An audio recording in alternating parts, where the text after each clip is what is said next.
સભાનું બજેટ સત્ર ચાલી રહ્યું છે અને આ દરમિયાન ગૃહમાં ખ્યાતિકાંડનો મુદ્દો ગુંજ્યો હતો અને એની સાથે સાથે જ આ ખ્યાતિ હોસ્પિટલના નકશા કદમ પર ચાલનાર જામનગર જેસીસી હોસ્પિટલનો પણ મુદ્દો ચર્ચામાં આવ્યો હતો। ગરીબો માટે શરૂ કરાયેલી યોજનાઓનો દુરુપયોગ થયો છે।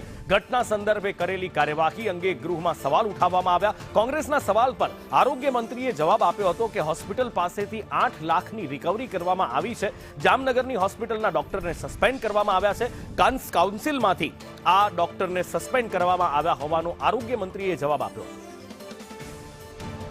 ખ્યાતિકાંડ એ કોઈ ગુજરાતમાં ભૂલી શકે એમ નથી, કારણ કે લોકોના હૃદય ચીરી નાખવામાં આવ્યા હતા અને જે પીએમ જય યોજના છે, મા કાર્ડ ધરાવતા જે દર્દીઓ છે, કોઈ પોતાના પગની સર્જરી માટે ગયું હતું, કોઈ કમરની સર્જરી માટે ગયું હતું, કોઈ ગેસની સમસ્યા લઈને ગયું હતું, તો કોઈ પાઇલ્સની સમસ્યા લઈને ગયું હતું। એ લોકોના હૃદયના ઓપરેશન ખોટી રીતે કરી નાખવામાં આવ્યા હતા અને પૈસા ખંખેરી લઈ સરકારને ચૂનો લગાવવામાં આવ્યો હતો અને એ જ નકશા કદમ પર જામનગરની જેસીસી હોસ્પિટલમાં પણ આ જ વસ્તુ થઈ હતી। સરકારને ચૂનો લગાવવાની, ગરીબોના સ્વાસ્થ્ય સાથે ચેડા કરવાની અને એ મુદ્દો ગૃહમાં ઉછળ્યો, જેના પર આરોગ્ય મંત્રીએ જવાબ આપ્યો।